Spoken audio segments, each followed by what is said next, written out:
Tuhan, kita boleh kembali untuk beribadah kepada Tuhan. Meskipun suasananya tidak mendukung, kita melihat bahwa saat ini kita tidak bisa beribadah di gereja, namun kita bersyukur di rumah kita masing-masing dan dimanapun kita berada, kita bisa mengikuti ibadah dengan penuh sukacita. Untuk itu, mari kita akan memuji Tuhan dengan pujian Haleluya.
Pertolongan kita pagi ini datang dalam nama Tuhan yang menjadikan langit dan bumi serta sekalian isinya. Ia yang memeliharakan kesetiaannya sampai selama-lamanya, dan Ia tidak pernah meninggalkan kita perbuatan tangannya. Turunlah atas saudara-saudara semua kasih karunia dari Allah Bapa, damai sejahtera dari Yesus Kristus di dalam Roh Kudus.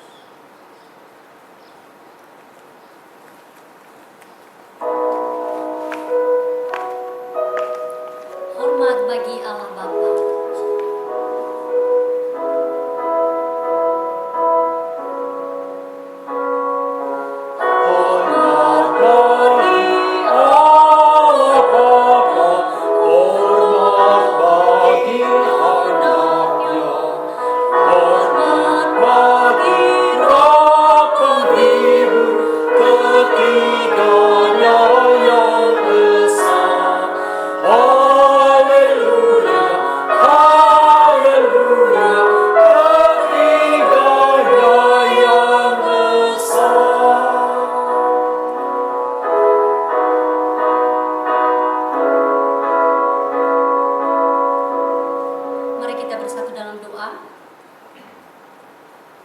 Oleh darah-Mu yang kudus, ya Bapa, sehingga kami bisa beribadah pada saat ini.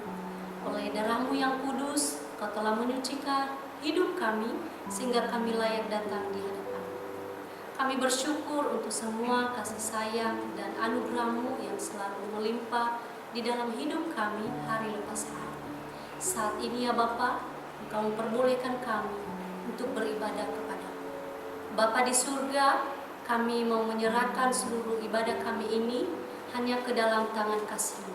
Kami berdoa untuk seluruh jemaat-jemaat Tuhan dimanapun mereka berada saat ini, baik yang ada di rumah dan dimanapun mereka berada. Bapa yang selalu menolong mereka, sehingga mereka bisa mengikuti ibadah dengan penuh sukacita yang berasal dari Tuhan. Dan inilah ibadah kami ini, kami serahkan hanya di dalam tangan kasih-Mu dari awal, tengah, hingga akhir, hingga kami bisa menyelesaikan semuanya dan semua untuk kemuliaan nama Tuhan. Terima kasih Bapa di surga, terpuji nama-Mu, haleluya, amin.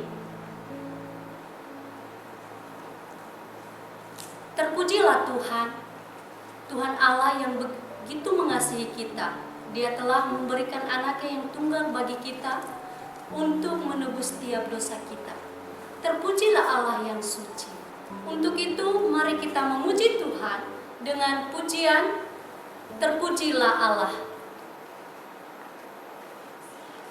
Dari Nafirisio nomor 173.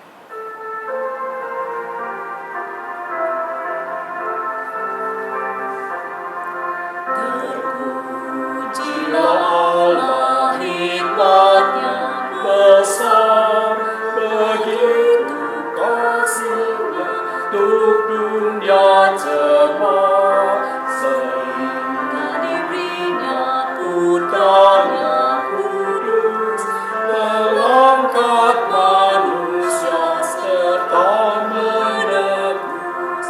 Pujilah, pujilah, buatlah dunia bergemar, bergemar, mendengar suaranya. Dapat karena Allah demi putranya, puji padanya sebab nikmatnya. Tiada terukur besar hikmatnya, genap sukacita sebab anaknya, dan jauhlah kelak hati kita senang melihat-Mu Khalis di surga cemerlang. Pujilah, pujilah, buatlah dunia bergemar, bergemar, mendengar suaranya. Dapat karena Allah demi putranya, puji padanya sebab nikmatnya. Saat ini kita akan mendengarkan paduan suara dari Mazmur Bakti yang berjudul Dia Hiduplah. Selamat menyaksikan. Tuhan Yesus turun dari surga, masuk dalam dunia yang fana. Ya, Dia sudah tinggalkan Bapaknya oleh dosa kita manusia.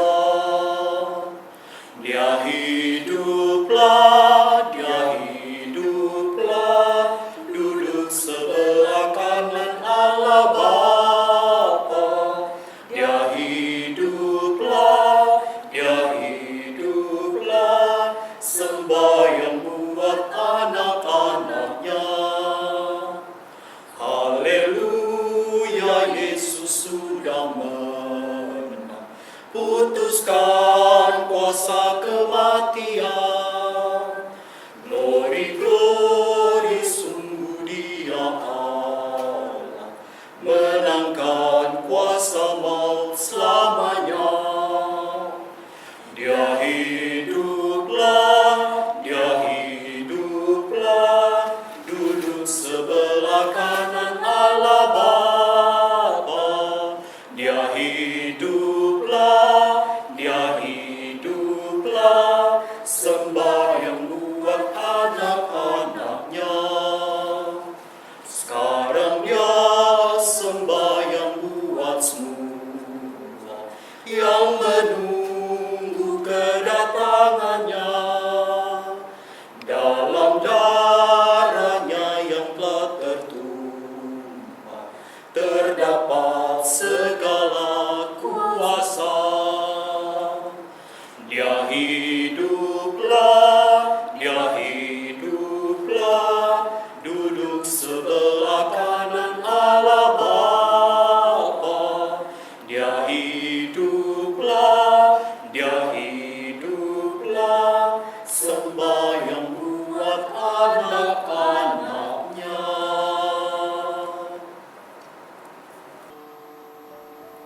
Mari kita berdoa.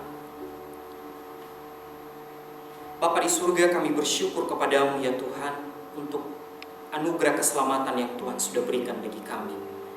Pada kesempatan ini ya Tuhan, kami datang kepadamu untuk bersyukur untuk semua yang Tuhan sudah lakukan di dalam kehidupan kami. Engkau begitu mengasihi hidup kami, dan kami tidak bisa membalas apa yang Tuhan sudah berikan bagi kami. Terima kasih Tuhan Yesus, terima kasih. Saat ini ya Tuhan, kami bersyukur di mana kami boleh memperingati akan kenaikan daripada Kristus, memberikan kami pengharapan sejati bahwa Engkau datang di dunia menyelamatkan kami. Engkau bangkit dan Engkau naik ke surga, mempersiapkan tempat bagi kami, anak-anak-Mu yang Engkau kasihi.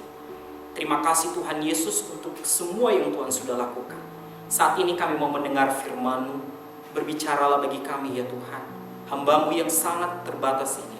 Sekiranya Kristus sendiri yang berbicara, urapan daripada Roh Kudus itu yang boleh menguatkan. Berkati seluruh jemaat Tuhan, mereka boleh diberkati, mereka boleh mendapatkan satu hal yang baru untuk semakin hari kami bertumbuh di dalam pengenalan akan Tuhan. Terima kasih Kristus, hanya di dalam nama Tuhan Yesus kami sudah berdoa dan bersyukur. Amin. Shalom Bapak Ibu, kita bersyukur saat ini bahwa oleh anugerah Tuhan kita diberi kesempatan untuk boleh menikmati akan ibadah kita. Ibadah di rumah, ibadah dimanapun, itu tidak mengurangi akan persekutuan kita bersama dengan Kristus. Maka Bapak Ibu yang dikasihi oleh Tuhan kita Yesus Kristus, mari kita akan membuka Alkitab kita yang terambil daripada Kisah Para Rasul pasal 1. Kisah Para Rasul pasal 1 ayat 1 sampai ayatnya yang ke-8. Kalau kita sudah menemukan, Bapak Ibu sudah menemukan Kisah Para Rasul pasal 1 ayat 1 sampai ayatnya yang ke-8. Saya bacakan dengan judul perikop Roh Kudus dijanjikan. Hai Theophilus, dalam bukuku yang pertama aku menulis tentang segala sesuatu yang dikerjakan dan diajarkan Yesus sampai pada hari ia terangkat. Sebelum itu ia telah memberi perintahnya oleh Roh Kudus kepada rasul-rasul yang dipilihnya.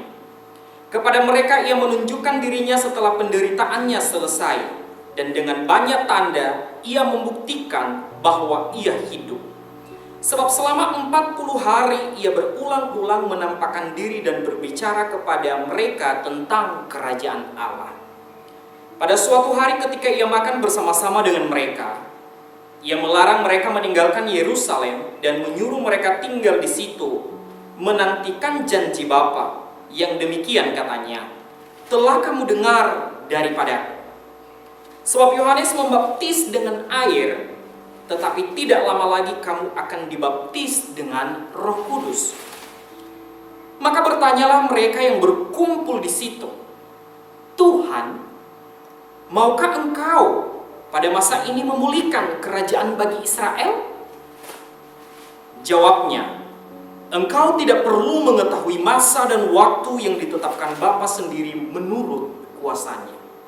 Tetapi kamu akan menerima kuasa kalau Roh Kudus turun ke atas kamu, dan kamu akan menjadi saksiku di Yerusalem dan di seluruh Yudea dan Samaria dan sampai ke ujung bumi. Amin untuk pembacaan firman Tuhan. Bapak Ibu yang dikasihi oleh Tuhan kita Yesus Kristus, kita bersyukur bahwa hari ini kita sebagai orang-orang percaya yang ada di seluruh dunia, gereja-gereja Tuhan, bersyukur bahwa di momen ini adalah momen yang bagus sekali, di mana kita merayakan hari kenaikan daripada Kristus itu sendiri. Maka Bapak Ibu yang dikasihi oleh Tuhan kita Yesus Kristus, ini memberikan kita dua hal. Yang pertama itu adalah penghiburan. Penghiburan di sini yang saya maksud di sini adalah sekalipun Kristus naik ke surga, meninggalkan para rasul, para murid, maka ada satu janji yang Yesus berikan, yaitu adalah, aku tidak meninggalkan kalian sendirian. Aku akan mengirimkan, mengutus yang namanya Roh Kudus. Itu yang pertama. Kemudian yang kedua, apa Bapak Ibu yang dikasih oleh Tuhan? Ini memberikan suatu kepastian bagi kita. Kepastian tentang apa? Sekalipun Kristus meninggalkan dunia, maka tidak berhenti sampai di situ. Kristus juga naik ke surga dengan tujuan apa? Mempersiapkan tempat bagi kita, sehingga kelak Allah memanggil kita kembali pulang, maka tidak ada satu ketakutan bagi kita. Kita menuju tempat terindah. Maka Bapak Ibu yang dikasih oleh Tuhan, momen ini adalah merupakan suatu sukacita bagi kita, sukacita bagi gereja Tuhan, bahwa sekalipun Kristus naik ke atas ke surga, maka Kristus tidak pernah meninggalkan kita. Melalui Roh Kudus, Dia terus bekerja di dalam kehidupan kita bagi dunia ini. Maka Bapak Ibu yang dikasih oleh Tuhan kita Yesus Kristus, Kisah Para Rasul ini merupakan kitab sejarah yang menceritakan tentang terbentuknya komunitas Kristen, di mana terbentuknya yang namanya nanti gereja-gereja Tuhan. Maka Bapak Ibu yang dikasih oleh Tuhan kita Yesus Kristus, di sini dasarnya apa? Kematian, kebangkitan Kristus. Dan ini terus dikumandangkan hingga nanti sampai ke Roma. Maka Bapak Ibu yang dikasih oleh Tuhan kita Yesus Kristus, Kisah Para Rasul ini diyakini ditulis oleh seorang Lukas yang menulis juga kitab Injil. Karena ini banyak penafsir mengatakan bahwa Kisah Para Rasul ini ditulis oleh seorang Lukas. Karena kenapa? Ini ditujukan, baik Injil Lukas maupun Kisah Para Rasul itu ditujukan kepada satu orang, yaitu namanya Theophilus. Maka Bapak Ibu yang dikasih oleh Tuhan kita Yesus Kristus, mungkin nanti di rumah kita akan memeriksa itu sendiri, kita akan membaca buku-buku yang lainnya. Tetapi yang saya mau tekankan di sini adalah bahwa penulis Lukas, yaitu adalah Lukas sendiri, menulis Kisah Para Rasul ini menunjukkan bahwa Injil itu terus bergerak maju, dimulai daripada Yerusalem itu sendiri, Yudea hingga ke Samaria, dan sampai dia menjangkau bangsa-bangsa kafir. Maka Bapak Ibu yang dikasih oleh Tuhan kita Yesus Kristus, pekerjaan Injil tidak hanya berhenti di satu tempat. Pekerjaan Injil itu terus bergerak maju. Itu yang pertama. Kemudian yang kedua, Lukas mengungkapkan bahwa di sini adalah peran Roh Kudus di dalam pekabaran Injil. Maka Bapak Ibu yang dikasih oleh Tuhan, kalau kita baca nanti di pasal-pasal awal di situ juga dijelaskan, di situ juga dituliskan tentang baptisan daripada Roh Kudus. Hal ini bertujuan untuk memperkuat gereja di dalam pemberitaan Injil. Maka Bapak Ibu yang dikasih oleh Tuhan, apa yang saya mau sampaikan di sini, bahwa pemberitaan Injil terus bergerak dan dikumandangkan. Entah seberapapun besar penghalang, tetapi itu bukan jadi alasan. Sekali lagi Bapak Ibu, pemberitaan Injil terus bergerak dan dikumandangkan. Entah seberapa besar penghalang, tetapi itu bukan jadi alasan. Ini adalah menjadi suatu dasar bagi kita bahwa apa yang sudah Kristus lakukan, pemberitaan Injil itu terus dilakukan sampai ke pelosok dunia. Mari kita perhatikan di dalam isi firman Tuhan yang sudah kita bacakan. Mari kita perhatikan di ayat 1 sampai ayatnya yang ketiga. Hai Theophilus, dalam bukuku yang pertama, aku menulis tentang segala sesuatu yang dikerjakan dan diajarkan Yesus, sampai pada hari ia terangkat. Sebelum itu ia telah memberi perintahnya oleh Roh Kudus kepada rasul-rasul yang dipilihnya, kepada mereka yang menunjukkan dirinya setelah penderitaannya selesai, dan dengan banyak tanda ia membuktikan bahwa ia hidup. Sebab selama 40 hari ia berulang-ulang menampakkan diri dan berbicara kepada mereka tentang kerajaan Allah. Bapak Ibu yang dikasih oleh Tuhan kita Yesus Kristus, Lukas mengingatkan Theophilus tentang apa yang telah Lukas tulis sendiri sebelumnya. Apa yang sudah ditulis oleh Lukas sendiri, itu adalah di kitab Injil. Maka Bapak Ibu yang dikasih oleh Tuhan kita Yesus Kristus, ada 3 poin yang saya catat di sini, bahwa tentang ayat 1 sampai ayatnya yang ketiga ini. Yang pertama, bahwa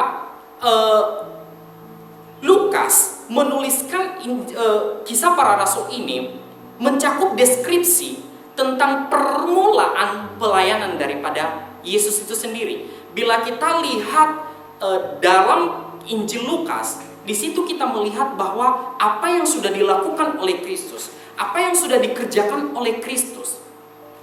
Tetapi di dalam kisah para rasul, sekalipun Kristus sudah naik ke surga di kisah para rasul ini, maka pekerjaan itu terus dilakukan, terus dilanjutkan.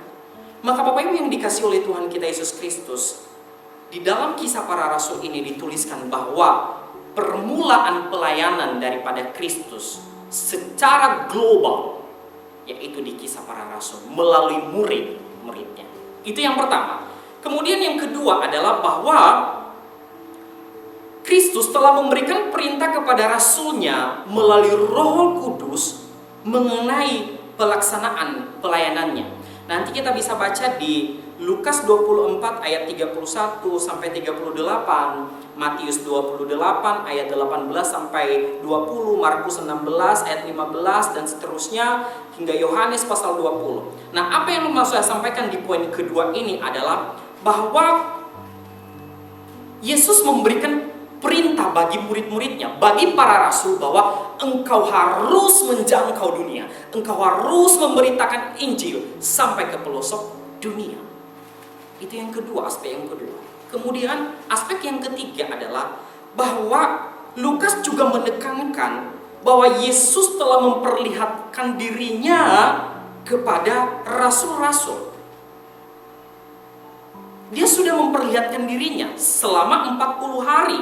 Setelah dia bangkit, maka dia memperlihatkan dirinya kepada murid-muridnya. Maka setelah dia memperlihatkan dirinya kepada murid-muridnya, maka selama periode 40 tahun itu, dia ingin jelaskan bahwa kebangkitannya bukan misteri. Mohon maaf, kebangkitannya itu adalah bukan sesuatu yang diragukan kembali, tetapi kebangkitannya itu adalah sesuatu, ada bukti bahwa dia mati, bangkit, kemudian naik ke surga. Ada bukti, ada orang-orang yang melihat, ada saksi-saksi mata. Maka apa yang mau disampaikan di sini? Bahwa engkau sudah melihat apa yang sudah dikerjakan Kristus. Dia mati, disalibkan, bangkit, naik ke surga. Engkau sudah melihat. Maka sekarang engkau pergi beritakan akan hal itu. Jadi Lukas sendiri mengingatkan akan kita pada kesempatan ini bahwa Injil itu terus dikumandangkan. Injil itu terus diberitakan sampai ke pelosok dunia. Dari ketiga poin ini bahwa yang perlu kita renungkan Bapak Ibu bahwa sekalipun Kristus secara fisik tidak ada di dunia ini, secara fisik dia tidak bekerja, tetapi pekerjaan Kristus itu tidak berhenti sampai di situ. Pekerjaan Kristus terus dilakukan oleh siapa? Yang pertama-tama para rasul, para murid-murid. Kemudian siapa lagi? Kita orang-orang percaya sampai detik ini. Gereja-gereja Tuhan harus bergerak maju untuk memberitakan Injil. Maka Bapak Ibu yang dikasihi oleh Tuhan kita Yesus Kristus, bila kita sudah mencicipi anugerah keselamatan, bila kita sudah mengalami anugerah keselamatan, maka sejatinya Bapak Ibu yang dikasihi oleh Tuhan kita Yesus Kristus, panggilan mulia ini adalah merupakan panggilan sejati kita di dalam memberitakan Injil. Tidak ada kata tidak. Karena kenapa? Kita sudah menghidupi, kita sudah mengalami Injil. Maka seharusnya Injil itu juga kita harus beritakan kepada orang-orang lain, kepada orang-orang di sekitar kita. Bapak Ibu yang dikasihi oleh Tuhan kita Yesus Kristus, di sekitar kita ada banyak orang yang membutuhkan akan kabar baik. Ada banyak orang yang membutuhkan akan kabar keselamatan. Di zaman sekarang ini adalah bisa dikatakan bahwa sangat relatif, tidak terlalu sulit untuk memberitakan Injil. Karena kenapa? Kita sudah difasilitasi melalui media sosial. Kita sudah difasilitasi dengan adanya media-media sosial. Maka Bapak Ibu yang dikasihi oleh Tuhan, kita tidak perlu pergi ke Israel. Kita tidak perlu pergi ke negara-negara lain. Bukan berarti saya melarang, tidak. Tetapi ini adalah di zaman COVID, pandemi ini, maka mustahil kita bisa pergi. Nah, melalui media sosial, ini adalah sebagai sarana bagi kita untuk menceritakan, menawarkan akan kabar baik bagi orang-orang di sekitar kita. Maka tidak ada alasan bagi kita, Bapak Ibu, untuk tidak mau memberitakan Injil. Di dalam konteks-konteks kecil, di dalam hal-hal kecil, maka kita bisa membawa Injil di dalam seluruh apa yang kita kerjakan. Maka saya mau mengatakan begini, jika Injil Kristus telah menyentuh hidupmu, jika Injil Kristus sudah menyentuh hidupmu Bapak Ibu, maka sentuhlah hidup orang lain dengan Injil yang sama. Sekali lagi, jika Injil Kristus telah menyentuh hidupmu, maka sentuhlah hidup orang lain dengan Injil yang sama. Tidak ada Injil di luar daripada Injil yang sudah ada di dalam Kristus itu sendiri. Maka Bapak Ibu yang dikasih oleh Tuhan, biarlah ini boleh menjadi pondasi kita. Bila Kristus sudah menyentuh hidup kita oleh Injil itu sendiri, maka seharusnya Injil itu juga kita pakai, kita gunakan untuk menyentuh orang lain. Maka Bapak Ibu yang dikasih oleh Tuhan, itulah poin pertama dari firman Tuhan kita pada kesempatan ini. Kemudian yang kedua, kita melihat di ayat 4 dan 8. Saya bacakan. Ayat 4 sampai 8 maksud saya. Pada suatu hari ketika ia makan bersama-sama dengan mereka, ia melarang mereka meninggalkan Yerusalem dan menyuruh mereka tinggal di situ menantikan janji Bapa. Yang demikian katanya, setelah kamu dengar daripada aku, sebab Yohanes membaptis dengan air, tetapi tidak lama lagi kamu akan dibaptis dengan Roh Kudus. Maka bertanyalah mereka yang berkumpul di situ, Tuhan, maukah engkau pada masa ini memulihkan kerajaan bagi Israel? Jawabnya, engkau tidak perlu mengetahui masa dan waktu yang ditetapkan Bapa sendiri menurut kuasanya. Tetapi kamu akan menerima kuasa kalau Roh Kudus turun ke atas kamu, dan kamu akan menjadi saksiku di Yerusalem dan di seluruh Yudea dan sampai ke ujung bumi. Bapak Ibu yang dikasihi oleh Tuhan kita Yesus Kristus, dari poin kedua ini saya memberikan suatu tema bahwa amanat agung Yesus kepada para rasul. Bapak Ibu yang dikasihi oleh Tuhan kita Yesus Kristus, di dalam bagian ini kita melihat akan janji Bapa. Janji seperti apa? Janji Bapa menyangkut atau terkait dengan Roh Kudus itu sendiri. Nanti kita bisa lihat di Lukas 24 ayat 49. Saya bacakan. Lukas 24 ayat 49. Ayat 49 dia berkata begini, dan aku akan mengirim kepadamu apa yang dijanjikan Bapakku, tetapi kamu harus tinggal di dalam kota ini sampai kamu diperlengkapi dengan kekuasaan dari tempat tinggi. Ini adalah janji. Ini menyangkut daripada janji kalau kita perhatikan. Maka Bapak Ibu yang dikasih oleh Tuhan kita Yesus Kristus,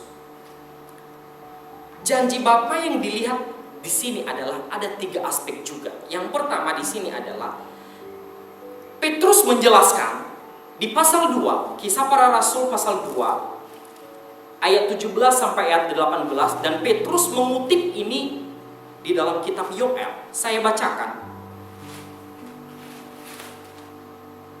Akan terjadi pada hari-hari terakhir, demikianlah firman Allah, bahwa aku akan mencurahkan rohku ke atas semua manusia. Maka anak-anakmu laki-laki dan perempuan akan bernubuat, dan teruna-terunamu akan mendapat penglihatan-penglihatan, dan orang-orangmu yang tua akan mendapat mimpi.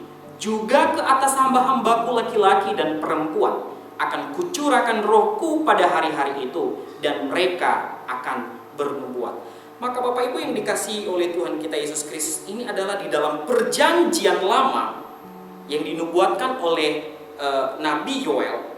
Maka secara konteks ini merujuk kepada janji Bapa itu sendiri. Dan janji pencurahan Roh Kudus itu ditegaskan oleh nabi-nabi lain, di mana diperjelas bahwa itu akan mengubah kehidupan manusia, menghasilkan upaya dengan tujuan Allah sendiri. Maka Bapak Ibu yang dikasih oleh Tuhan kita Yesus Kristus, itu adalah aspek yang pertama. melalui apa yang sudah dinubuatkan di dalam perjanjian lama dan dikhotbahkan kembali oleh Petrus, yaitu tentang apa? Pada hari-hari terakhir, yaitu adalah Allah mencurahkan Rohku ke atas semua manusia. Tidak peduli siapapun, entah dia orang Yahudi, dia orang Yunani, tidak peduli, tetapi semua orang yang dipilih oleh pada Kristus itu sendiri. Aspek yang kedua, Bapak Ibu, yang muncul di sini adalah di dalam pelayanan Yohanes terkait dengan baptis.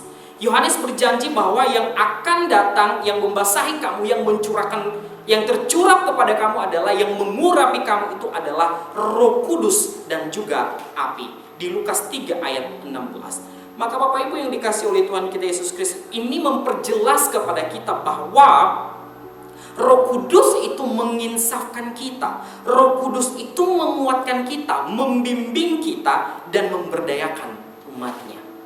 Itu aspek kedua. Janji Bapa. Janji Bapa di dalam perjanjian lama dan juga di dalam perjanjian baru. Kemudian dilanjutkan lagi.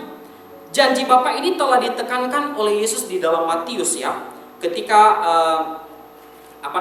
di dalam Matius 28 dia berkata bahwa engkau akan menjadi saksiku. Aku menyertai engkau senantiasa. Dia berkata di dalam Matius 28 ayat 20. Maka ini adalah suatu pengharapan sejati bagi kita. Allah sudah berjanji, bukan berarti dia mengingkari. Allah sudah berjanji, dia selalu tepati. Maka Bapak Ibu yang dikasih oleh Tuhan, ini bukan masalah waktu, ini bukan masalah masa. Kalau standar kita manusia, kalau kita ukur dari standar kita manusia, begitu lama. Tetapi standarnya Allah jauh lebih daripada apa yang kita pikirkan oleh manusia. Maka Bapak Ibu yang dikasih oleh Tuhan, apa yang menjadi poin dari tiga aspek ini? Maka yang menjadi poin saya adalah bahwa kita belajar dari Allah, kita belajar dari Kristus. Apa yang sudah dijanjikan dari semula, maka itu pula akan digenapi, akan ditepati, akan janji itu. Bapak Ibu yang dikasih oleh Tuhan kita Yesus Kristus, masihkah kita meragukan akan Tuhan? Masihkah kita meragukan akan keberadaan Kristus? Di tengah-tengah kondisi masa sulit sekarang ini, maka kemungkinan besar ada banyak anak-anak Tuhan yang meninggalkan iman percayanya. Karena kenapa? Di tengah masa sulit, mereka butuh apa? Makan. Tidak ada makanan, maka mereka kecewa kepada Tuhan. Maka ada dua pilihan Bapak Ibu. Apakah kita terus maju bersama Kristus mengikut Dia, atau justru kita mundur dan kecewa kepada Tuhan? Itu pilihan ada di tangan kita. Ini adalah kesetiaan Tuhan. Kita tidak tahu kapan Tuhan bekerja. Yang penting Tuhan sudah berjanji. Bila Tuhan sudah berjanji, maka Dia pasti tepati. Berbeda dengan manusia. Ketika manusia berjanji, maka kemungkinan besar janji itu tidak bisa terrealisasi. Contoh Bapak Ibu, mungkin di masa pandemi ini ya, masa pandemi ini, mungkin kita berjanji kepada diri kita sendiri atau berjanji kepada Tuhan dan berjanji kepada sesama kita, berjanji kepada keluarga kita. Habis pandemi ini, maka saya berjanji, saya setia kepada Tuhan, saya setia mengiring Tuhan. Habis pandemi ini, apa yang saya lakukan? Saya setia ke gereja, rajin ke gereja, baca firman Tuhan setiap hari. Kemudian apa yang dilakukan lagi? Banyak janji-janji yang diutarakan di hadapan Tuhan. Tetapi dosen saya pernah berkata, Bapak Ibu yang dikasih oleh Tuhan, dia berkata bahwa engkau berjanji, kemungkinan besar 90% itu tidak bisa dilakukan. 90% kemungkinan besar tidak bisa dilakukan. Dan 10%-nya kemungkinan besar gagal untuk dilakukan. Ketika kita berjanji, mengingatkan saya kembali, oh iya, kepada siapa saya berjanji. Dan ini mengingatkan kita kembali bahwa janji kita kepada Tuhan, Tuhan berjanji, itu sangat berbeda. Ketika Tuhan berjanji, maka Dia genapi, Dia tepati. Bukan berdasarkan waktunya kita, tetapi ketika kita berjanji, sesungguhnya kemungkinan besar kita bisa ingkari akan hal itu. Maka Bapak Ibu yang dikasih oleh Tuhan, saya mau mengatakan begini. Kesetiaan Allah pada janjinya menunjukkan eksistensinya sebagai Allah yang setia. Tidak didasari pada kesetiaan manusia. Sekali lagi, kesetiaan Allah pada janjinya menunjukkan eksistensinya sebagai Allah yang setia. Tidak didasari pada kesetiaan manusia. Dan kesetiaan manusia tidak bisa mengubah ketetapan Allah. Kesetiaan manusia tidak bisa mengubah ketetapan Allah. Maka Bapak Ibu yang dikasih oleh Tuhan, kita belajar dari poin ini adalah bahwa Allah yang sudah berjanji, maka Allah juga yang akan menepati apa yang sudah Dia janjikan. Maka mari kita terus mengikut Tuhan. Memang sakit, memang banyak rintangan, tetapi janji Tuhan tepat adanya. Kemudian dilanjutkan ayat kelima. Saya bacakan ayat kelima. Sebab Yohanes membaptis dengan air, tetapi tidak lama lagi kamu akan dibaptis dengan Roh Kudus. Bapak Ibu yang dikasih oleh Tuhan kita Yesus Kristus, saya tidak terlalu menjelaskan secara detail akan hal ini. Tetapi yang saya renungkan di sini bahwa ini menyangkut juga janji Bapa terhadap ayat-ayat sebelumnya dan juga nanti digenapi di ayat 8. Apa yang dimaksud di sini adalah bahwa kamu akan dibaptis dengan Roh Kudus. Di dalam ayat ini kita memikirkan dua hal, dan saya kutip ini dari dua penafsir. Yang pertama itu adalah namanya Frederick Bruce. Dia berkata begini, bahwa baptisan air yang dilakukan oleh Yesus adalah lambang pencurahan Roh Kudus yang akan terjadi melalui Kristus.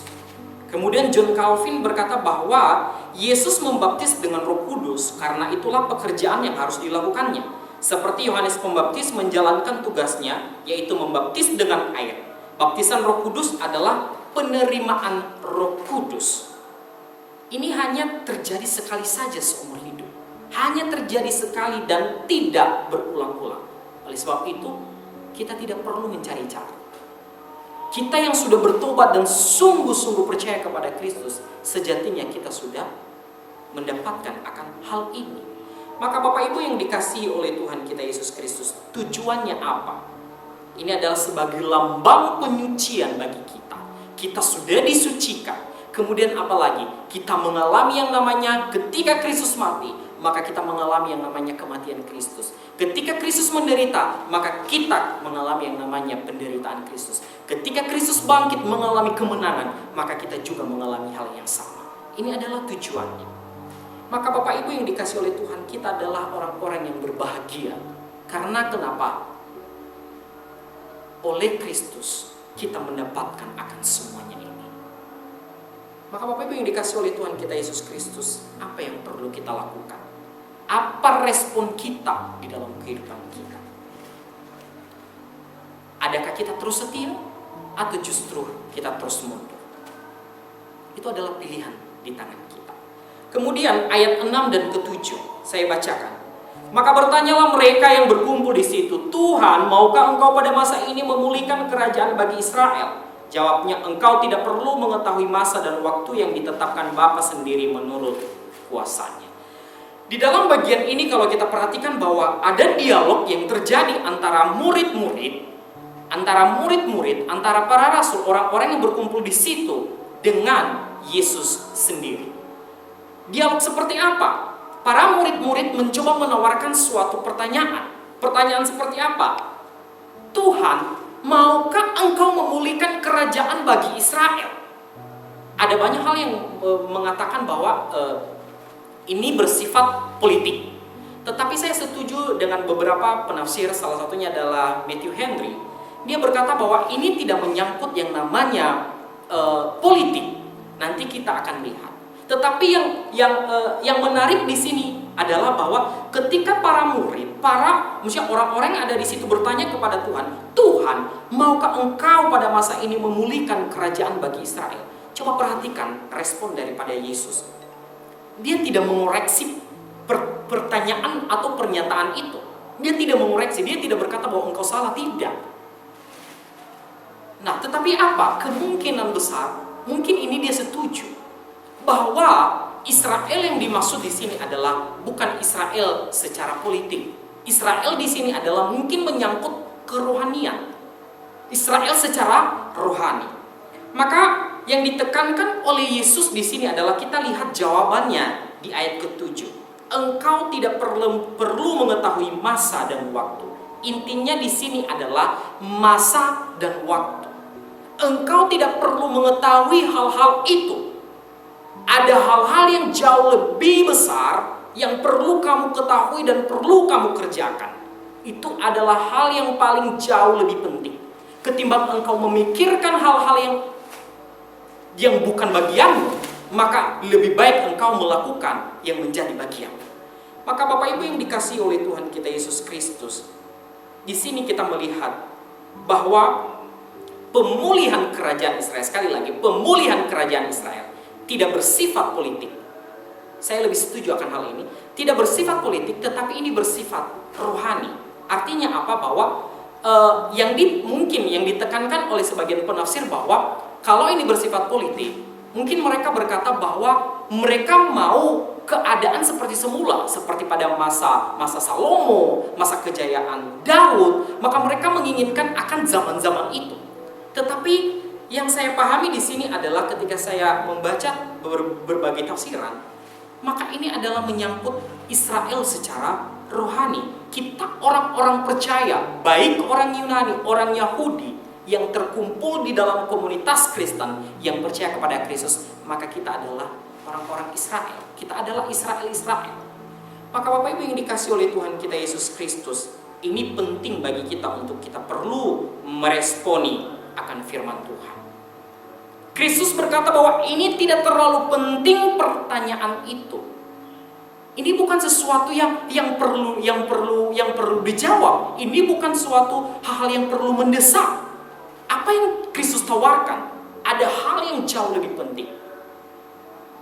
Dia berkata bahwa itu adalah bagian Bapa yang sudah ditentukan. Bapa sendiri yang menentukan akan waktu itu.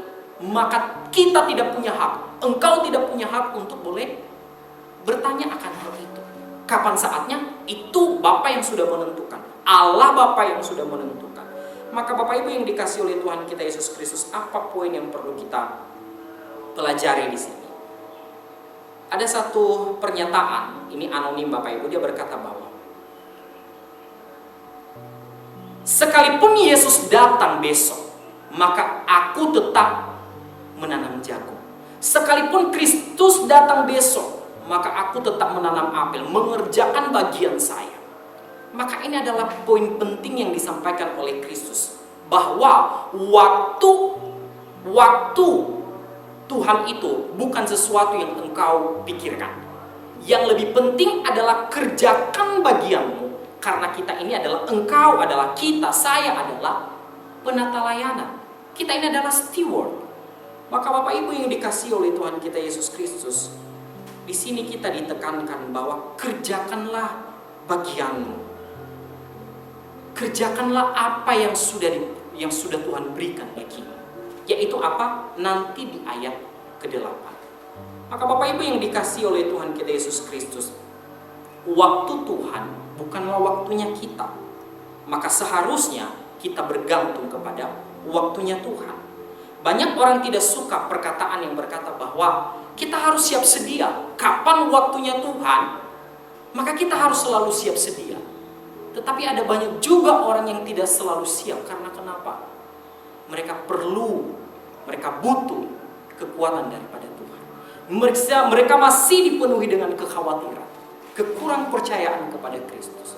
Tetapi bagi kita yang percaya kepada Kristus, kapanpun waktunya Tuhan panggil kita, kapanpun Bapa memanggil kita, Allah memanggil kita, maka itu bukan suatu ketakutan, bukan suatu kekhawatiran, tetapi itu adalah suatu sukacita, karena kita bertemu dengan Bapa di dalam kemuliaannya. Maka saya mau mengatakan begini Bapak Ibu, sukacita terbesar bukan di saat ada di dunia, tetapi saat bersama Bapa dalam kemuliaannya. Sekali lagi, sukacita terbesar bukan di saat ada di dunia ini, tetapi saat bersama Bapa dalam kemuliaannya. Itu adalah pengharapan penantian kita. Tetapi ada banyak orang yang masih takut akan hal ini. Sehingga saya mau mengatakan begini, bila setiap kita mengidam-idamkan surga, harusnya sekarang kita siap menuju ke sana. Bagi setiap kita anak-anak Tuhan yang mengidamkan surga, maka sejatinya sekarang pun kita siap menuju ke sana. Tidak perlu kata maaf Tuhan besok, maaf Tuhan tahun depan, tidak. Tetapi bila kita sudah siap, maka detik ini pun kita siap menuju kepada Bapa. Karena di sana kita menemukan sukacita terbesar. Maka Bapak Ibu yang dikasihi oleh Tuhan kita Yesus Kristus, biarlah itu boleh memberikan kita suatu pengharapan sejati. Bahwa di dalam kemuliaan Tuhan, kita mendapatkan anugerah yang luar biasa, sukacita yang luar biasa. Maka kita tidak perlu khawatir memikirkan kapan waktunya Tuhan. Yang kita lakukan adalah lakukanlah bagianmu. Di dalam berbagai momen yang kamu lakukan, di dalam berbagai momen pekerjaan yang kita kerjakan, maka jadikan momen itu untuk menyampaikan Injil bagi orang-orang yang belum percaya. Yang terakhir Bapak Ibu di ayat 8. Tetapi kamu akan menerima kuasa kalau Roh Kudus turun ke atas kamu, dan kamu akan menjadi saksiku di Yerusalem dan di seluruh Yudea dan Samaria dan sampai ke ujung bumi. Bapak Ibu dikasih oleh Tuhan kita Yesus Kristus, apa yang Kristus mau dalam hal ini? Bukan masalah pemulihan kerajaan, nanti dulu deh. Mungkin Kristus berkata nanti dulu engkau memikirkan tentang masalah pemulihan daripada kerajaan Israel. Nanti dulu, jangan pikirkan hal itu. Tetapi ada hal yang jauh lebih penting, yang paling mendesak, yang perlu dikerjakan saat ini adalah engkau harus menjadi saksiku. Menjadi saksi apa? Memberitakan Injil. Memberitakan kabar baik kepada orang-orang yang belum percaya. Tentu kita mau. Kalau orang Kristen yang percaya kepada Tuhan semakin banyak di dunia ini. Tentu kita mau gereja kita terus bertambah orang-orang percaya. Tetapi bagaimana? Paulus berkata di dalam Roma bahwa bagaimana bisa mereka percaya kalau tidak ada orang yang pergi memberitakan. Siapa? Tentu kita. Jangan tunjuk orang lain. Kita. Saya. Kita semua adalah utusan-utusan Injil Tuhan. Maka Bapak Ibu yang dikasihi oleh Tuhan, yang mau Tuhan sampaikan di sini adalah bahwa engkau harus mengerjakan amanat agung ini. Ayat 8 ini minggu depan kita akan bahas lebih dalam lagi Bapak Ibu. Maka Bapak Ibu yang dikasihi oleh Tuhan kita Yesus Kristus, yang menjadi poin saya di sini adalah mari kita sama-sama mengerjakan bagian kita yang Tuhan sudah berikan bagi kita. Sekecil apapun bagian kita, sekecil apapun pekerjaan kita, maka mari kita jadikan momen itu sebagai sarana memberitakan Injil. Lihat keluarga kita, lihat orang-orang di sekitar kita, mereka butuh Injil. Mereka adalah orang-orang yang terhilang, mereka yang perlu anugerah Tuhan. Maka Bapak Ibu yang dikasihi oleh Tuhan kita Yesus Kristus, dimanapun kita berada, tidak ada alasan bagi kita tidak menjadi saksi Kristus. Bila engkau merasa takut, mintalah kepada Tuhan kekuatan, Roh Kudus menguatkan. Injil Kristus tidak pernah mati, sekalipun ada banyak hambatan rintangan. Injil Kristus terus bergerak maju, terus dikumandangkan sampai ke ujung dunia. Maka Bapak Ibu yang dikasihi oleh Tuhan kita Yesus Kristus, saya mau mengatakan begini dua hal. Menjadi saksi Kristus bukanlah pilihan, tetapi keharusan. Menjadi saksi Kristus bukanlah pilihan, tetapi keharusan. Kita diharuskan memberitakan Injil itu kepada orang-orang, siapapun yang kita temui. Kemudian yang terakhir saya mau sampaikan bahwa bila engkau mengasihi Allah dengan segenap hati, sejatinya engkau punya hati mengasihi jiwa-jiwa yang terhilang. Bila engkau mengasihi Allah dengan segenap hati, sejatinya engkau punya hati mengasihi jiwa-jiwa yang terhilang. Ada banyak orang-orang di sekitar kita, mereka terhilang. Bila kita berkata bahwa saya mengasihi Allah, maka sejatinya juga kita mengasihi mereka. Kita tidak perlu menutup mata terhadap mereka. Jangan lihat status sosial. Lihat mereka berharga di hadapan Tuhan. Lihat mereka butuh Injil Tuhan. Maka bila kita mengasihi Tuhan, seharusnya kita mengasihi orang-orang di sekitar kita. Patokan kita mengasihi adalah Injil Tuhan, Kristus itu sendiri. Kiranya firman Tuhan yang singkat ini boleh memberkati kita, membawa hasrat kita kembali untuk boleh menjadi saksi Tuhan di dunia ini selama kita masih hidup. Mari kita berdoa. Bapa di surga, kami bersyukur untuk anugerah keselamatan yang Tuhan sudah berikan bagi kami. Kami mengalami, kami menikmati, kami mencicipinya Tuhan. Terima kasih. Kami ada di dalam lingkaran keselamatan itu. Maka tolong kami Tuhan, biarlah kami tidak hanya menikmati secara personal, tetapi biarlah kami itu juga boleh kami bagikan kepada orang-orang di sekitar kami. Injil itu bukan hanya untuk diri kami sendiri, tetapi Injil itu untuk orang lain. Ada banyak orang-orang yang kehilangan, ada banyak orang-orang yang terhilang. Maka pakai hidup kami Tuhan untuk boleh menjadi saksi Tuhan. Pakailah hidup kami memberitakan Injil Tuhan dimanapun kami berada. Di dalam tanggung jawab apapun yang kami kerjakan, ibu rumah tangga, guru, pegawai negeri, swasta dan segala macam apapun yang kita kerjakan, maka biarlah di dalam segala bidang yang Tuhan berikan itu kita manfaatkan untuk memberitakan Injil. Terima kasih Tuhan Yesus untuk waktu yang sungguh indah ini. Biarlah Engkau memakai hidup kami. Hanya di dalam Kristus Yesus kami sudah berdoa dan bersyukur. Amin. Shalom Bapak Ibu, kita bersyukur hari ini kita boleh beribadah memperingati akan kenaikan daripada Yesus Kristus, dan biarlah itu boleh membawa pengharapan dan kepastian bagi kita bahwa Kristus meninggalkan dunia ini untuk boleh mempersiapkan tempat bagi kita. Yang menjadi pengumuman pada kesempatan ini adalah Bapak Ibu harus menjaga kesehatan di rumah, tetap mengikuti aturan dari pemerintah. Kemudian bagi Bapak Ibu yang tergerak untuk boleh memberikan persembahan demi kemajuan pelayanan di gereja kita di tempat ini, maka Bapak Ibu boleh berkontribusi melalui nomor rekening, bila bisa dikirim melalui nomor rekening ditransfer yang sudah ada di layar kaca Bapak Ibu. Kemudian juga ada amplop yang sudah dibagikan, bisa diberikan melalui amplop. Kita memberi bukan karena supaya kita mendapatkan, tetapi kita memberi karena kita mengasihi Tuhan Yesus. Tuhan memberkati. Mari kita berdoa syafaat. Terima kasih Tuhan buat kasih anugerah-Mu Tuhan. Pada pagi hari ini kami boleh beribadah. Sekalipun ya Tuhan kami beribadah dengan di rumah kami masing-masing, itu tidak menjadi penghalang bagi kami untuk tidak beribadah kepada Tuhan pada pagi hari ini. Biarlah sukacita kami penuh ya Tuhan, untuk terus ya Tuhan percaya kepada Tuhan, bahwa ini semua ya Tuhan kami bisa melewatinya bersama dengan Tuhan. Terima kasih ya Tuhan, pada pagi hari ini, pada kesempatan pada pagi hari ini kami boleh datang beribadah, dan kami boleh juga mendengarkan firman-Mu ya Tuhan. Biarlah firman-Mu yang hamba-Mu sampaikan pada pagi hari ini boleh menjadi berkat bagi kami semua. Biarlah firman-Mu Tuhan tetap hidup di dalam kehidupan kami.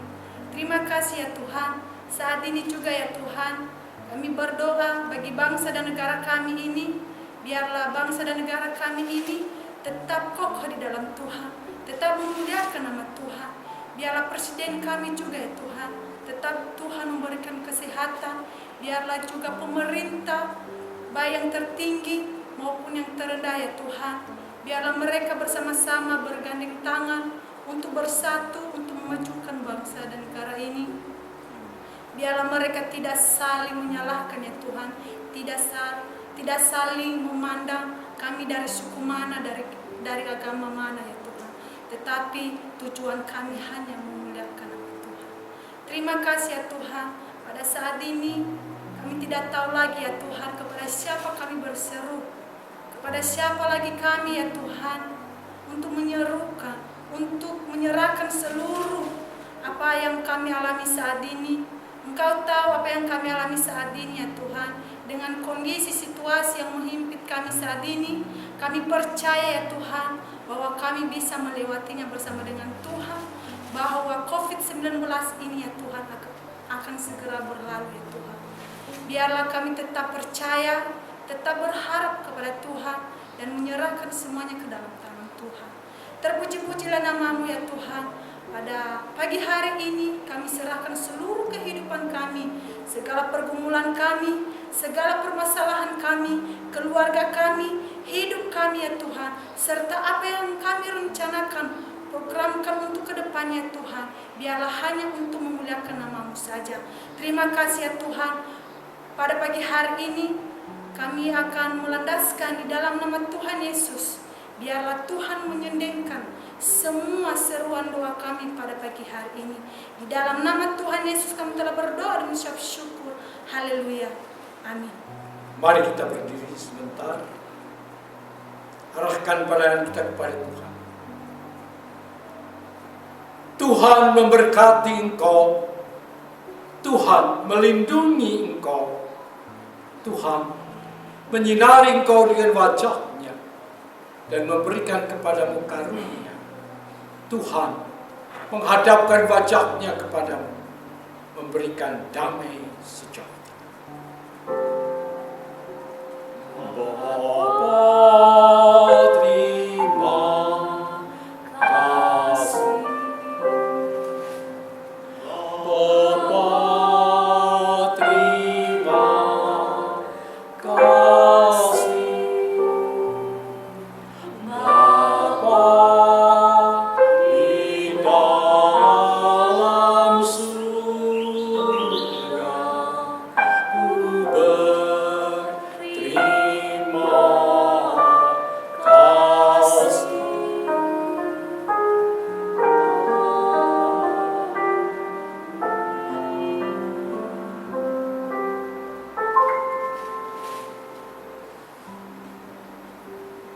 Selamat pagi, Tuhan memberkati.